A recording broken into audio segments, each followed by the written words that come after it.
Astaghfirullah. Bismillahirrahmanirrahim. Assalamualaikum warahmatullahi wabarakatuh. Alhamdulillah wassalatu wassalamu ala rasulillah wa ala alihi wa sahbihi wa mawalah wa la hawla wa la quwata illa billahi wa ba'du. Alhamdulillah, di malam hari ini kembali kita bisa berkumpul di ruko ini.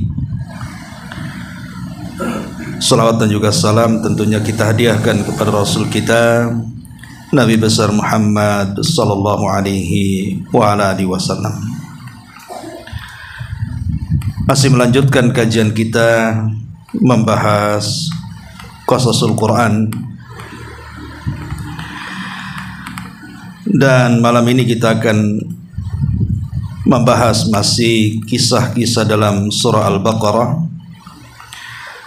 pada ayat ke-54 dan seterusnya.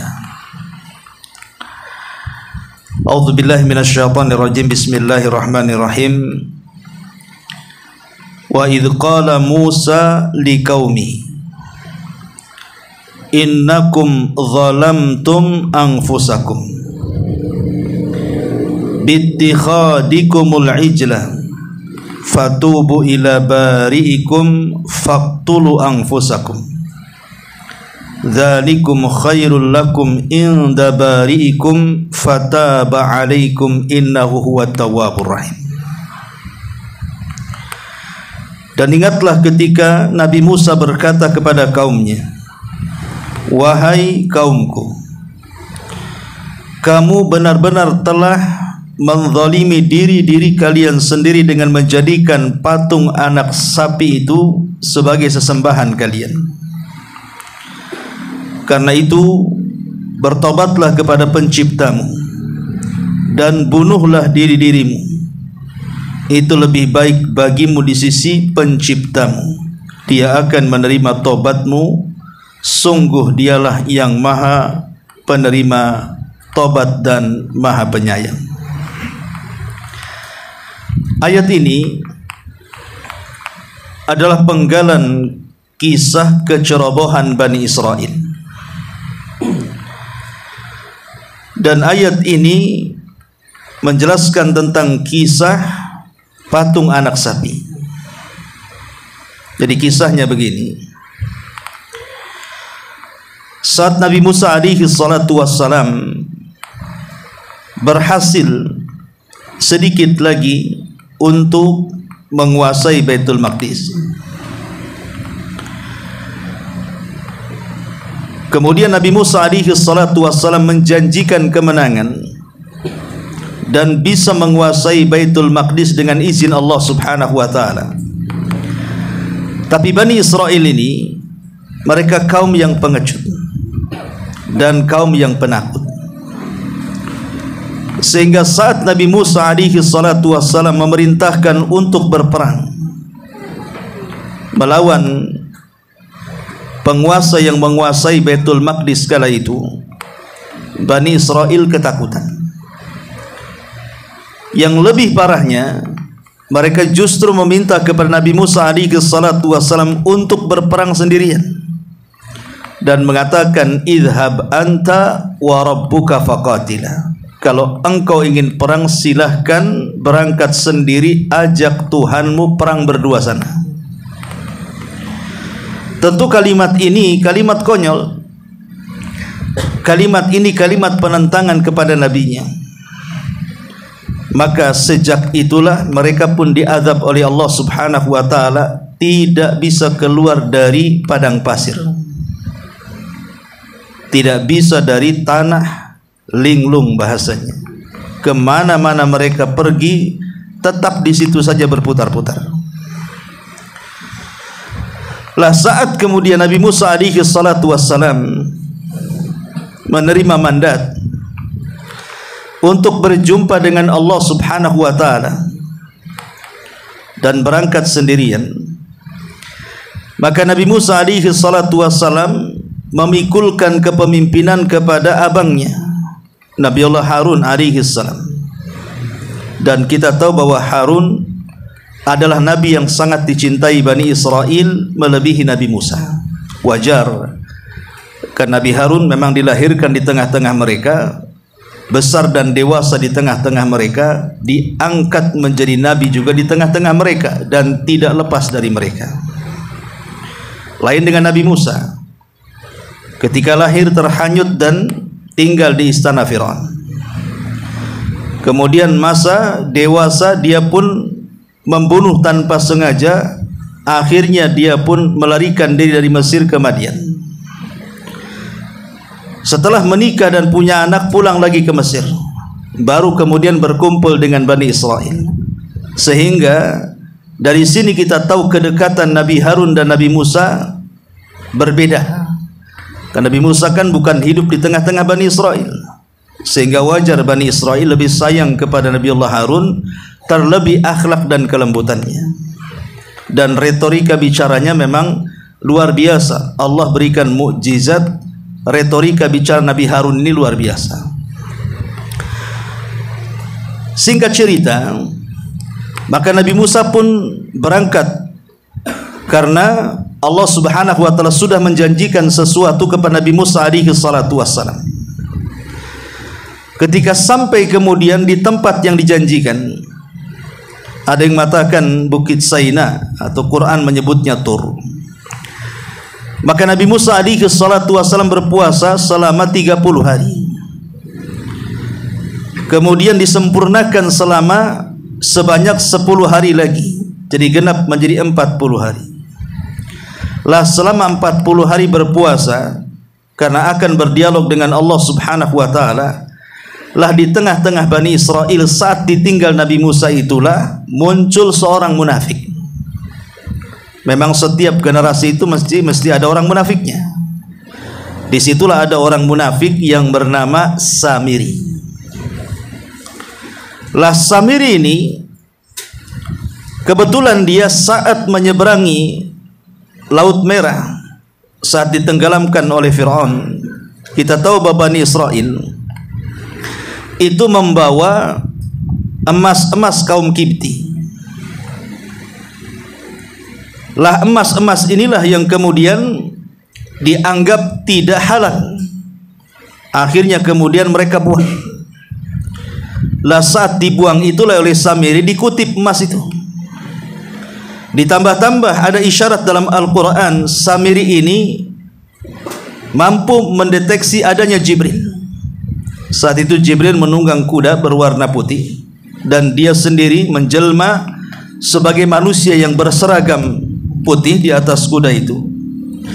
Dia melihat setiap pijakan kuda yang ditunggangi Jibril itu selalu menumbuhkan tumbuhan setiap pijakan kudanya itu. Akhirnya dia mengambil beberapa tanah yang bekas kaki pijakan kuda Jibril itu, kemudian disembunyikan. Sampai pada waktunya ketika Bani Israel kehilangan Nabi Musa alaihi salatu wassalam karena sedang berdialog dengan Allah selama 40 malam. Maka disinilah kemudian Samiri menempa emas-emas itu menjadi patung anak sapi. Maka dibentuklah patung anak sapi. Akhirnya setelah jadi, maka dia ambil tanah bekas kaki kuda yang ditunggangi Jibril itu, dimasukkan ke dalam mulut patung anak sapi itu. Secara ajaib, tiba-tiba kemudian patung anak sapi itu hidup. Maksudnya hidup itu bukan menjadi sapi, bukan, maksudnya bersuara.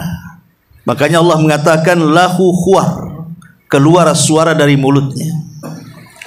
Dan itu menggemparkan Bani Israel. Kok ada patung anak sapi yang terbuat dari emas bisa mengeluarkan suara? Sehingga ketika kemudian Samiri ini mengumpulkan Bani Israel, dia pun kemudian sesumbar dan mengatakan, lihat,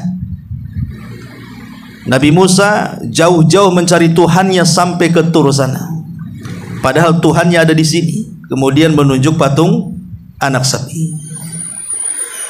Lah hasutan demi hasutan Samiri inilah akhirnya sebagian Bani Israel terpengaruh dengan provokasinya.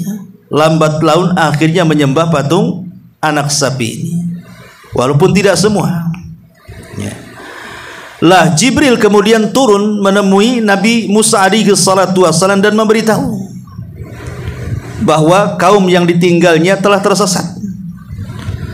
Dan Allah Subhanahu wa taala sendiri kemudian memerintahkan Nabi Musa untuk segera bergegas kembali. Ketika Nabi Musa bergegas kembali, betullah kemudian dia melihat bagaimana Bani Israel sudah disesatkan oleh Samiri. Pada dasarnya dia tidak tahu siapa yang melakukannya, sampai marah kepada abangnya Harun, sampai dia jambak janggut dan juga kepalanya. Tapi dengan kelembutan Harun, kemudian dia pun memberikan alasan yang tepat kepada Nabi Musa bahwa itu bukan salahnya. Saat Nabi Musa bertanya kepada Harun, kenapa kau tidak cegat? Bukankah ini sebuah kesyirikan? Tapi Harun mengatakan, karena kelembutannya dia mengatakan dia tidak sekuat Nabi Musa.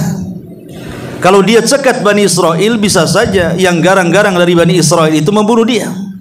Makanya dia hanya bisa pasrah dan mengajak untuk mentauhidkan Allah secara lembut. Lah ketika itulah Nabi Musa tahu siapa dalangnya. Rupanya dalangnya siapa? Samiri tadi.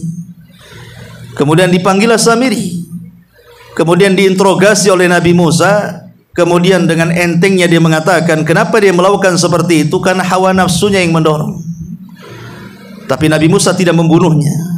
Nabi Musa hanya kemudian mengusir dia, dan dia meminta kepada Allah agar Samiri hidup sendirian, tidak bisa menemui manusia, dan manusia juga tidak bisa menemui dia.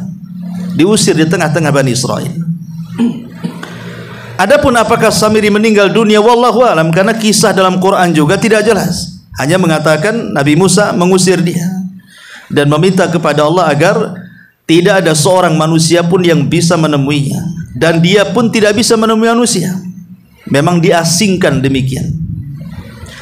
Lah saat Samiri sudah diusir, maka Nabi Musa alaihi salatu wassalam mengumpulkan orang-orang yang terlibat dalam kesyirikan ini.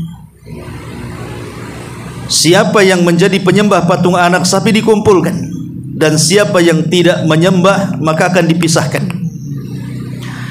Lah saat itulah kemudian Nabi Musa alaihi salatu wassalam menghukum mereka dengan turun perintah bahwa mereka harus bertobat kepada Allah Subhanahu wa taala dengan cara membunuh diri-diri mereka. Jadi mereka disuruh membawa pisau masing-masing, kemudian saling tusuk satu dengan yang lainnya sampai mati. Itu cara tobatnya. Dan ini menunjukkan bahwa tobat umat dahulu itu agak berat. Kalau kita kan alhamdulillah tidak seberat umat dulu. Kalau ada orang yang jatuh kepada kesyirikan, percaya kepada tangkal, jimat, datang ke dukun, meminta-minta di kuburan dan yang semacamnya, cukup dengan taubatan nasuha saja, asal jangan diulangi. Tetapi di zaman itu tidak. Syariat Musa akan berbeda dengan syariat Rasul kita Muhammad sallallahu alaihi wasallam. Taubatnya dengan cara saling membunuh. Karena ketika itu Nabi Musa alaihi salatu wasallam pulang dari perasingan selama 40 malam itu adalah ingin mendapatkan mandat Taurat. Karena saat itu kan Nabi Musa tidak memegang Taurat, masih memegang suhuf, lembaran-lembaran sebagai wahyu yang Allah wahyukan kepadanya. Baru setelah itu Allah Subhanahu wa taala turunkan Taurat dalam bentuk papan. Dan ingat papan Taurat itu. Papan Taurat itu adalah papan yang suci. Ditulis langsung oleh tangan Allah Subhanahu wa taala isi Tauratnya. Karena di antara makhluk yang banyak makhluk suci, salah satunya papan tadi. Tetapi catatan dalam papan itu menurut ahli tafsir bahwa yang mencatat langsung Allah Subhanahu wa taala. Lah papan itu dibawa oleh Nabi Musa, kemudian dibacakan tentang hukuman-hukuman orang-orang yang melanggar. Kemudian Nabi Musa alaihi salatu wassalam, aku jauh-jauh ingin mendapatkan mandat Taurat untuk dijadikan undang-undang kalian, tapi kalian di sini berbuat kesyirikan. Sekarang pertanyaannya, maukah kalian mematuhi isi daripada Taurat ini? Pada awalnya mereka bermain-main dan mengatakan kalau memang ringan kami yang laksanakan, tapi kalau berat tidak mungkin kami laksanakan. Maka Nabi Musa alaihi salatu wassalam marah, akhirnya meminta kepada Allah untuk mengangkat bukit, kemudian diletakkan di atas.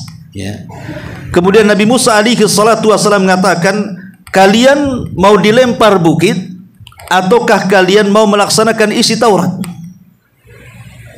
Akhirnya kemudian mereka mengatakan, kami sami'na wa ata'na, siap melaksanakan isi Taurat. Kata Nabi Musa, hukuman kalian harus saling membunuh.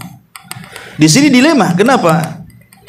Mereka tidak tobat, mati karena akan dilempar oleh bukit. Tobat pun mereka mati karena saling membunuh masalahnya. Tetapi bagaimanapun, mati di atas tobat jauh lebih baik daripada mati di atas adab. Akhirnya mereka memilih untuk saling membunuh. Ma'asyiral muslimin wal muslimat rahimani wa rahimakumullah. Maka disitulah kemudian Allah Subhanahu wa taala berfirman di sini, wa idz qala Musa liqaumihi. Dan ingatlah ketika Musa berkata kepada kaumnya, ya qaumi innakum zalamtum anfusakum. Wahai kaumku, kalian sudah menzalimi diri-diri kalian. Zalim di sini artinya kesyirikan. Kalian sudah berbuat syirik. Seolah-olah usaha Nabi Musa alaihi salatu wasallam sejak berdakwah di Mesir sampai menyelamatkan Bani Israel, menanamkan tauhid la ilaha illallah, gugur hanya dalam waktu sesingkat-singkatnya 40 malam. Di sini pelajarannya adalah, lihat bagaimana hati manusia itu sangat mudah berubah-ubah.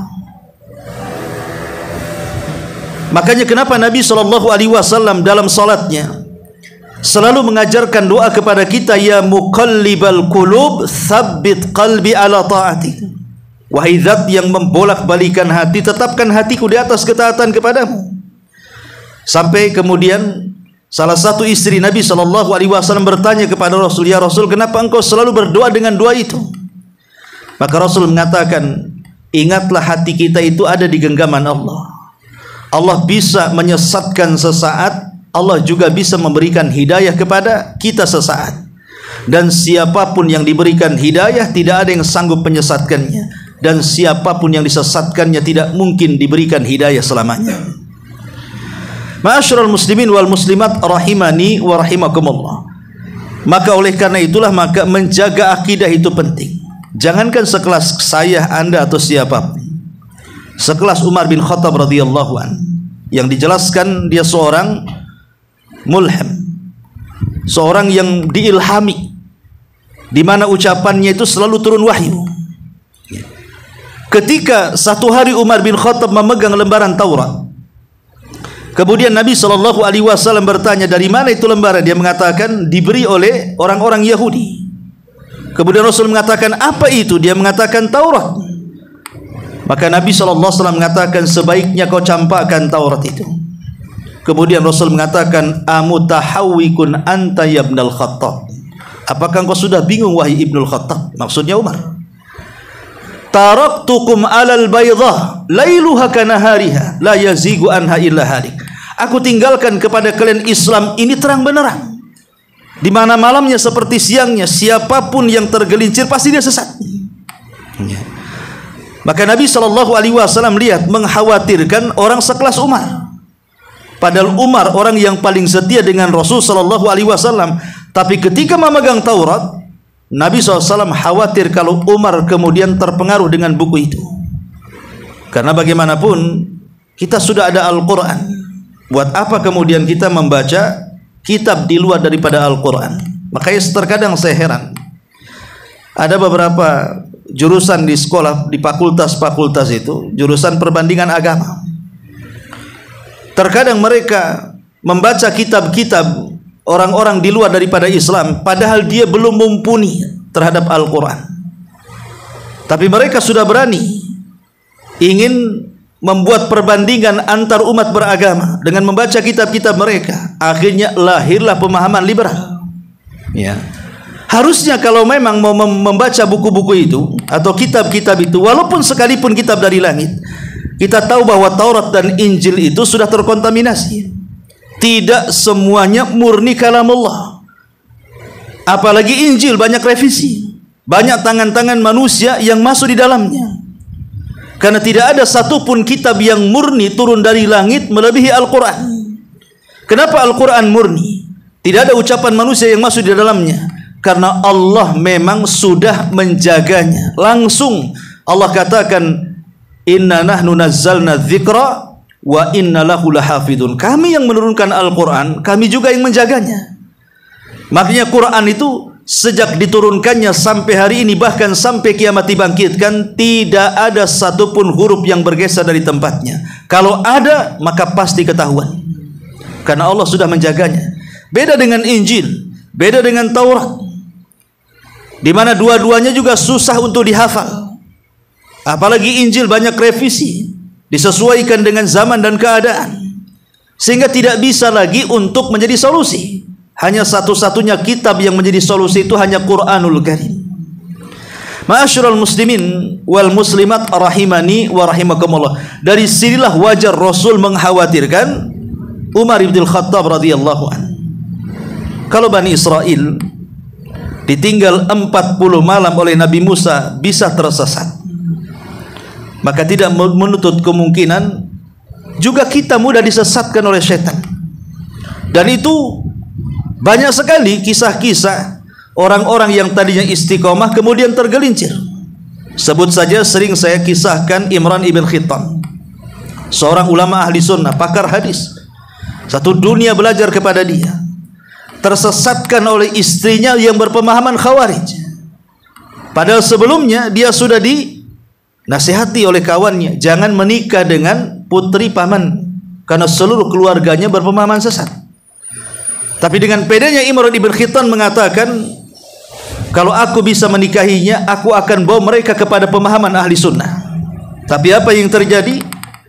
Yang terjadi ketika dia menikah dengan wanita itu, akhirnya wanita itu yang mempengaruhi pemahamannya, dan dia pun menjadi ulama Khawarij sampai meninggal dunia. Siapa yang tidak kenal Imran ibn Khittan? Ulama memujinya. Tapi begitulah hati terkadang mudah goyah. Ya. Atau juga sebaliknya, ada orang-orang yang tadinya tersesat, seperti contohnya ulama kontemporer seperti Khalil Harras umpamanya. Dia dulunya pemahamannya menyimpang. Dia ingin meneliti kitabnya Ibnu Taimiyah, karena pada awalnya dia sangat benci sekali. Mulailah dia teliti kitab itu satu persatu, rupanya tidak ada penyimpangan. Belakangan dia pun hapus pemahaman sesatnya dan mensyarah kitab-kitabnya Syekhul Islam Ibn Taimiyah. Ya. Jadi banyak sejarah-sejarah yang kita bisa ambil ibrah dan pelajaran bahwa hati kita ini mudah berbolak-balik. Kalau tidak istiqomah, maka akan mudah tergelincir dan sesat. Lah dari sini Allah Subhanahu wa taala mengatakan, ya qaumi innakum zalamtum anfusakum. Kalian sudah mendolimi diri-diri kalian karena kalian sudah melakukan kesyirikan menyembah patung anak sapi Samiri. Maka Allah Subhanahu wa taala lanjutkan, bittikhadikumul ijla. Kalian sudah mengambil patung anak sapi sebagai sesembahan kalian. Fatubu ila bariikum. Bertobatlah kalian. Bertobatlah kepada Tuhan kalian.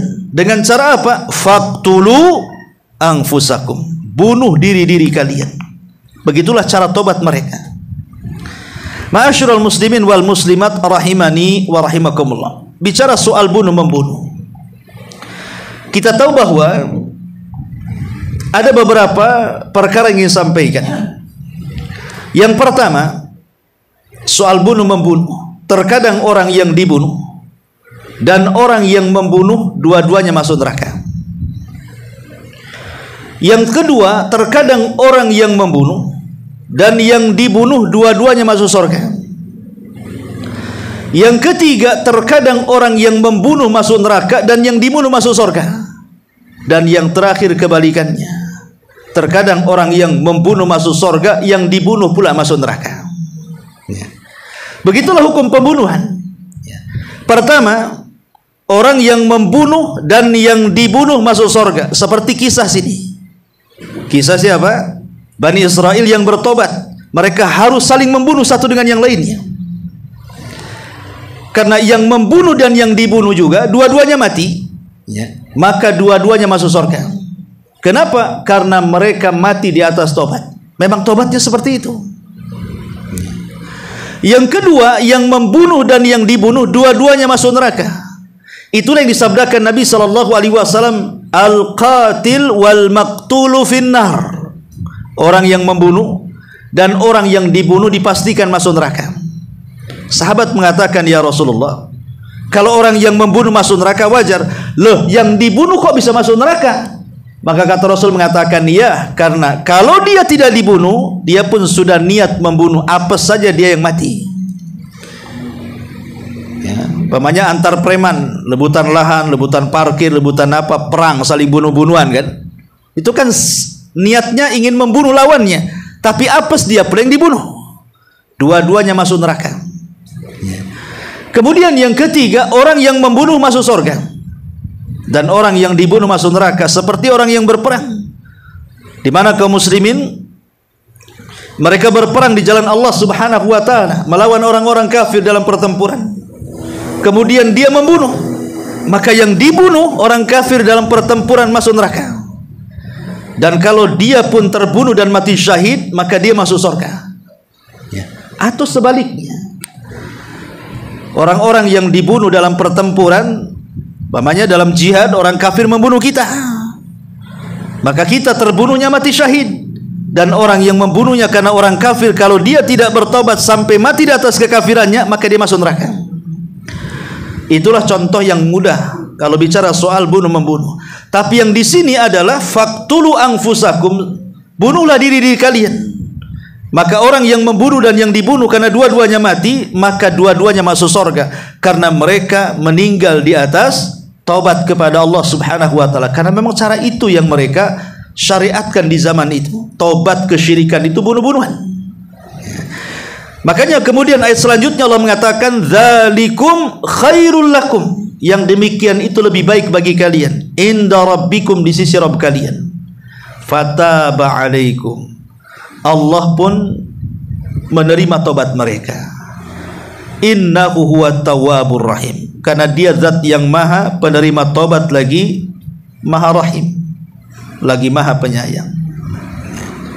Dari sini kita tahu bahwa sebesar apapun dosa, ini kan sudah paling tinggi dosa ini. Kesyirikan itu kan dosa yang level paling tinggi. Apalagi coba di atas kesyirikan, tidak ada. Tapi ketika mereka bertobat, maka Allah tetap membuka pintu tobat. Maka dosa sebesar apapun, sekalipun dosanya seberat bumi atau dosanya membumbung sampai ke awan, kalau mereka datang menghadap Allah Subhanahu wa taala bertobat dan tidak menyekutukan Allah Subhanahu wa taala kembali, maka mereka akan mendapatkan ampunan seberat dosa yang mereka bawa. Begitulah Allah Subhanahu wa taala At-Tawwab, zat yang maha penerima tobat, Ar-Rahim, dan maha penyayang. Ma'asyiral muslimin wal muslimat rahimani wa rahimakumullah. Ini kisah yang pertama. Kemudian kisah yang kedua pada ayat ke-55-nya. Allah Subhanahu wa taala mengatakan, "Wa idz qultum ya Musa lan nu'mina laka hatta narallaha jahratan fa akhadhatkumus sa'iqatu wa antum tanzurun thumma ba'atsnakum min ba'di mautikum la'allakum tashkurun." Dan ingatlah ketika kamu berkata, wahai Musa, kami tidak akan beriman kepadamu sebelum kami melihat Allah dengan jelas. Maka halilintar pun menyambar kamu, sedangkan kamu menyaksikan halilintar dan kalian mengalami kematian. Kemudian kami pun membangkitkan kamu setelah kamu mati, agar kamu bersyukur kepada Allah Subhanahu wa ta'ala. Kisah ini juga masih kisah Bani Israel. Jadi ketika Bani Israel ini banyak yang murtad karena menyembah patung anak sapi. Serasa Nabi Musa gagal mendidik Bani Israel, sehingga akhirnya kemudian Nabi Musa alaihi salatu wassalam mengkhawatirkan orang-orang pilihannya kalau mereka terpengaruh dengan pemahaman Samiri. Makanya kemudian Nabi Musa alaihi salatu wassalam mengajak orang-orang pilihan untuk menemui Allah subhanahu wa ta'ala, menemui Rabbnya. Berangkatlah Nabi Musa bersama orang pilihan. Tapi Nabi Musa kemudian bergegas duluan, meninggalkan orang-orang pilihan di belakang. Sampai kemudian Allah subhanahu wa ta'ala juga bertanya, kenapa kau tinggalkan orang-orang itu di belakang? Kata Nabi Musa, mereka akan menyusul. Akhirnya kemudian mereka pun sampai di tempat Nabi Musa. Keinginan mereka itu hanya ingin mendengar. Mendengar apa? Kalamullah. Allah subhanahu wa ta'ala berdialog dengan Nabi Musa. Mereka ingin mendengar ya. Tetapi setelah kemudian berjumpa dengan Nabi Musa alaihi salatu wassalam di tempat yang suci, di Bukit Saina, mereka pun keinginannya berubah. Bukan hanya ingin mendengar, tapi juga ingin melihat. Bayangkan ya. Awalnya ingin mendengar, tapi sekarang ingin melihat. Padahal kita tahu bahwa tidak mungkin Allah subhanahu wa ta'ala terlihat di dunia. Bukan Allah tidak bisa dilihat, mata kita yang tidak sanggup melihat. Dan itu pernah dirasakan oleh Nabi Musa. Saat Nabi Musa alaihi salatu wassalam meminta kepada Allah dan mengatakan, "Anzur ilaika ya Rabb, aku akan melihat wajahmu seperti apa." Allah mengatakan, "Lan tarani, kau tidak bisa melihatku." Tetapi Allah tidak membantah dan mengatakan, kalau engkau ingin melihatku, lihat gunung yang berbatu itu, yang sangat kokoh itu. Saya akan menampakkan kepada gunung itu. Kalau seandainya gunung itu diam, tidak ada gerakan sama sekali, fasaufa tarani, engkau akan melihat aku, kata Allah. Maka ketika betul-betul Allah subhanahu wa ta'ala menampakkan terhadap gunung itu, apa yang terjadi? Falamma tajalla rabbuhu lil jabali ja'alahu dakka wa sara Musa sa'iqa. Ketika Allah menampakkan kepada gunung itu, tiba-tiba gunung itu hancur berantakan. Dan pengaruh hancurnya gunung itu membuat Musa pingsan. Saat dia terbangun, dia pun mengatakan, tubtu ilaika ya Rabb, aku bertobat kepadamu, aku tidak ingin lagi meminta itu, dan aku sangat yakin dengan keberadaanmu. Artinya Nabi Musa alaihi salatu wassalam seorang nabi, seorang rasul, ulul azmi, orang manusia pilihan di tengah-tengah Bani Israel, tidak sanggup melihat Allah kan? Apalagi sekelas Bani Israel ya. Dulu di kota Batam tahun berapa itu, di daerah Tiban, ada orang yang mengklaim bisa memperlihatkan Allah di dalam jolang. Saya lupa tahun berapa itu. Cukup antum bayar 500.000, masuk ke kamar, kemudian digoyang-goyang jolangnya, kemudian suruh tengok di air itu. Tapi tidak ada yang berhasil karena memang penipuan ya. Coba bisa ditipu orang-orang kayak gini. Sekelas Nabi Musa, jangankan Nabi Musa, Nabi kita Muhammad sallallahu alaihi wasallam ketika Isra Mi'raj, apa melihat Allah? Tidak. Aisyah radhiyallahu anha yang membantah dan mengatakan, siapa yang mengatakan ketika Nabi SAW mengatakan, dikatakan apakah engkau melihat Rabb, maka Rasul hanya mengatakan nurun inni ara, aku hanya melihat cahaya. Dalam riwayat nar inni ara, aku hanya melihat api. Artinya sekelas Nabi SAW ketika berjumpa dengan Allah saja terhijabi dengan api atau dengan cahaya, dan itulah hijabnya Allah subhanahu wa ta'ala. Macam mana kemudian Bani Israel dengan lancangnya dia mengatakan di hadapan Nabi Musa dan mengancam mereka akan melunturkan keimanan dan bahkan tidak akan beriman dengan mengatakan lan nu'mina laka hatta narallaha jahra. Sekarang kami sudah terlanjur sampai di sini wahai Nabi Musa. Kami sudah tidak ingin mendengar lagi. Saya ingin melihat, dan kalau kamu tidak bisa memperlihatkan Rabbmu, kami tidak akan beriman. Bayangkan ancamannya. Ancamannya seperti itu. Pada seandainya mereka tidak beriman pun tidak membuat Allah rugi. Sebagaimana kalau mereka kufur pun tidak membuat Allah rugi. Dalam bahasa hadis qudsi itu, kalau satu dunia manusia beriman tidak menambah kekuasaan Allah. Kalau satu dunia manusia kufur tidak mengurangi kekuasaan Allah. Tapi Nabi Musa alaihi salatu wassalam hanya terdiam. Tetapi Allah Subhanahu wa taala ingin menghukum mereka karena mereka sudah lancang mengatakan lan nu'mina laka hatta narallaha jahra. Kami tidak akan beriman kepada wahai Musa sampai kami melihat kedua mata kami melihat Rabbmu. Maka apa yang terjadi? Fa akhadatkumus sa'iqatu wa antum tangdurun. Allah kirim halilintar dan petir menyambar mereka semua dan membinasakan mereka semuanya. Betul-betul diwafatkan. Tetapi Allah Subhanahu wa taala dengan rahmannya rahimnya kemudian menghidupkan kembali mereka. Nabi Musa kasihan dengan mereka, meminta kepada Allah untuk menghidupkan kembali.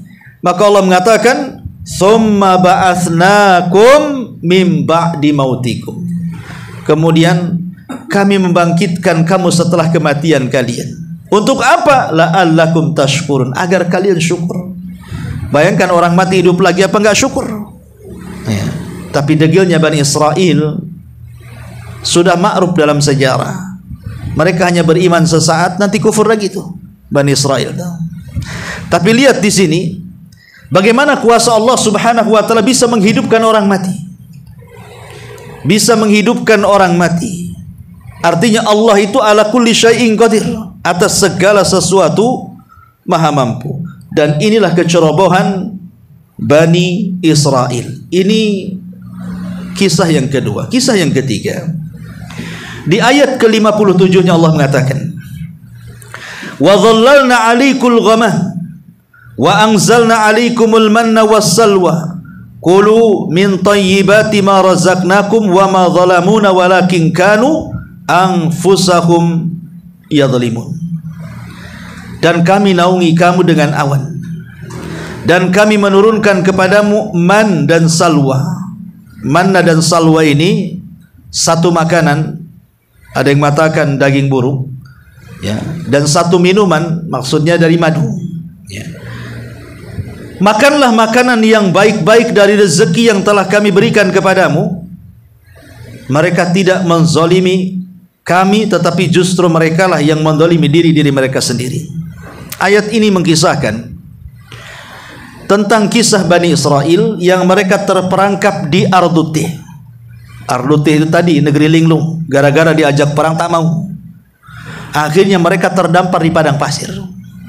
Coba bayangkan terdampar di padang pasir, tidak ada satu pohon pun di situ, tidak ada minuman, tidak ada makanan.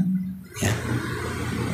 Kalau mereka tidak makan dan minum, mati semua Bani Israel di tengah-tengah padang pasir itu. Mereka tidak bisa keluar dari situ. Ya. Ingat berita yang terbaru gitu ya, jemaah haji yang diturunkan di padang pasir kemudian ada yang meninggal itu. Ya. Ya kalau sudah tersesat di padang pasir itu agak sulit keluar. Karena padang pasir itu kalau udah tersesat itu bagaikan padang yang tak bertepi, mau kemana? Ya. Lah Bani Israel tersesat di situ tuh. Yang Al-Quran menyebutnya Ardutih namanya, negeri linglung, nggak bisa keluar. Akhirnya mereka pun kelaparan, kehausan, kepanasan. Mereka mulai datang kepada Nabi Musa alaihi salatu wassalam agar Nabi Musa berdoa kepada Allah agar Allah memberikan makanan kepada mereka. Subhanallah, Allah masih sayang dengan mereka. Diturunkan makanan dari langit, manna dan salwa. Kurang apa coba enaknya? Kita saja makan harus kerja, dapat gaji, diberikan kepada istri, beli beras, beli ikan, beli ini, belum masaknya, baru jadi makanan. Lelahnya kita untuk mencari sesuap nasi. Tapi Bani Israel ini diberikan nikmat, mereka tinggal makan. Waktunya makan di pagi hari sudah ada, tinggal makan dan minum. Waktunya makan di sore hari tinggal makan dan minum, dan itu makanan lezat dari langit, manna dan salwa itu. Kemudian mereka meminta kepada Nabi Musa alaihi salatu wassalam, mereka kehausan, mereka ingin air mineral. Maka Nabi Musa alaihi salatu wassalam memukulkan tongkatnya di batu, fanfajarat min hulma, maka keluarlah air dari bebatuan itu. Itulah jadi minuman mereka. Tidak puas juga mereka mengatakan, ya Nabi Musa, kami di tengah padang pasir, tidak ada pohon, tidak ada yang menaungi kami, tidak ada rumah, kami akan mati kepanasan. Maka Nabi Musa meminta kepada Allah agar dikirim awan. Awan itu yang menaungi mereka tuh. Makanya di sini Allah mengatakan, ya, wa dhallalna 'alaikumul ghamam, ya, dan kami naungi mereka dengan awan hitam sehingga menghalangi matahari dengan kepala manusia. Nikmat mana lagi? Ya. Wa anzalna 'alaikumul manna wassalwa. Allah turunkan lagi man dan salwa, makanan lezat, daging-dagingan dan air madu. Kemudian juga air mineral yang keluar dari sumber-sumbernya. Belum lagi dalam riwayat pakaian. Maka Allah mengatakan, kulu min thayyibati ma razaqnakum. Kalian tinggal makan dari yang baik-baik yang kami rizkikan kepada kalian. Wa ma zalamuna. Mereka tidak mendolimi kami, walakin kanu anfusahum yadzlimun. Mereka sendiri yang melakukan kezaliman karena diajak perang dan dijanjikan kemenangan, tak mau. Seolah-olah tidak yakin dengan janji Nabi Musa alaihi salatu wasalam. Akhirnya Nabi Musa dan Harun pun meninggal di padang pasir ini dan belum sampai mampu untuk membebaskan Baitul Maqdis. Bayangkan, Nabi Musa, Nabi Harun meninggal duluan, kemudian disusul Nabi Musa di tanah perjanjian, tidak bisa keluar dari situ.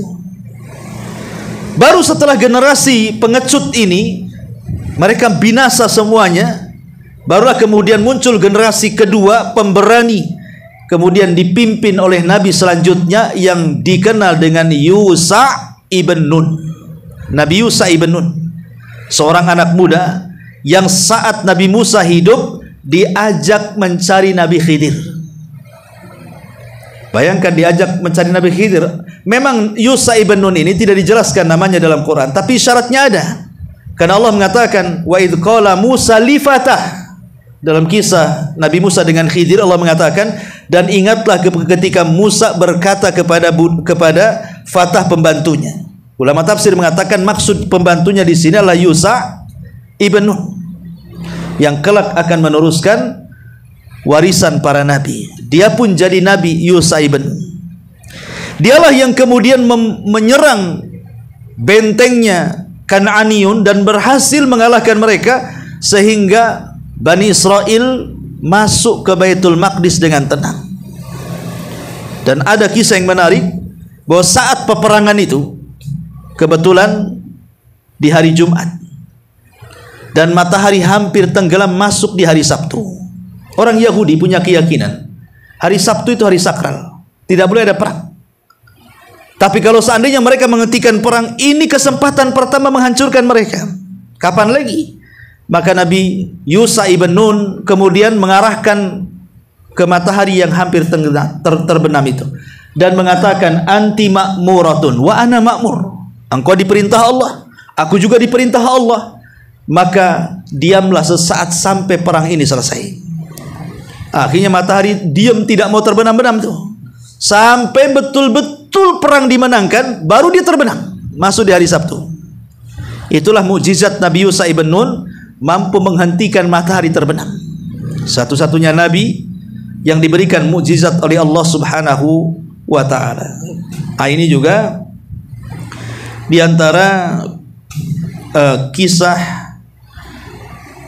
tiga kisah di dalam surah Al-Baqarah.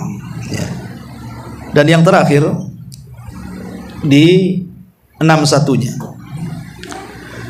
Wa idh qultum ya Musa lan nasbiru ala ta'ami wahidin fad'u lana rabbaka yukhrij lana mimma tumbitul ardh min baqliha wa qithaiha wa fumiha wa adasiha wa basaliha qala atastabdiluna alladhi huwa adna billadhi huwa khair ihbitu misra fa inna lakum ma sa'altum wa dhuribat alaihimudz dhillatu wal maskanatu wa ba'um bighadabi minallah dzalika bi annahum kanu yakfuruna bi ayatillah wa yaqtuluna an-nabiyina bighairil haqq dzalika bima asaw wa kanu ya'tadun.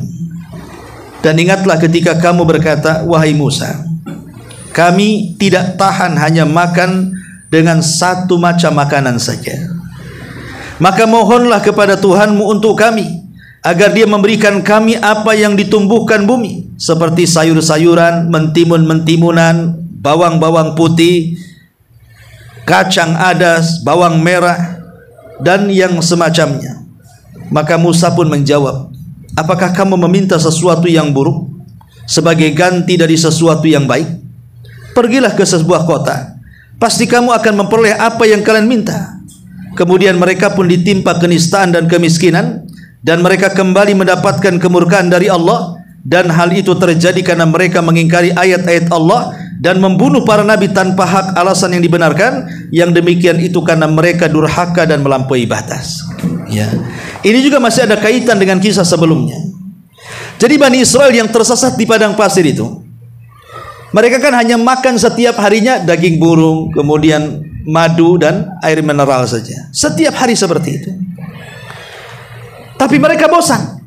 Bukannya bersyukur kepada Allah Subhanahu wa taala, mereka bosan dengan makanan-makanan lezat itu.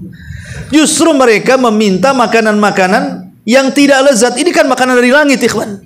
Tidak dibuat sendiri. Otomatis juga rasanya akan lebih lezat. Tapi Bani Israel begitu.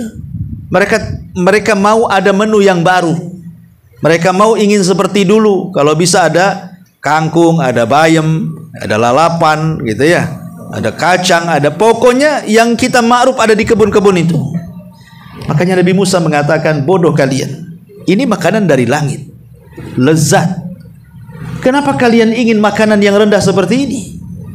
Kalau hanya ini, kau datanglah ke daerah-daerah di kota-kota itu banyak yang seperti ini. Tapi yang seperti ini, manna dan salwa, tidak ada. Mau cari di mana? Seolah-olah Nabi Musa mengatakan seperti itu. Tapi Bani Israel tetap saja mereka meminta kepada Nabi Musa untuk dialihkan menunya. Karena itulah kemudian mereka pun diazab oleh Allah, turun taun kepada mereka. Ribuan orang meninggal, ya, akibat kelancangan mereka kepada nabinya. Inilah di antara 4 kisah yang terdapat dalam surah Al-Baqarah dari ayat 54 sampai 61. Baik, sampai di sini kisah-kisah Quran. Sebelum saya tutup, kalau ada yang bertanya silahkan kita buka tanya jawab.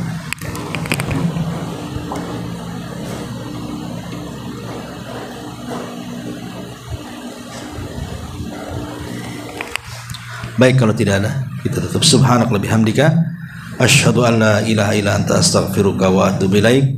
Allahu ta'ala alam. Assalamualaikum warahmatullahi wabarakatuh.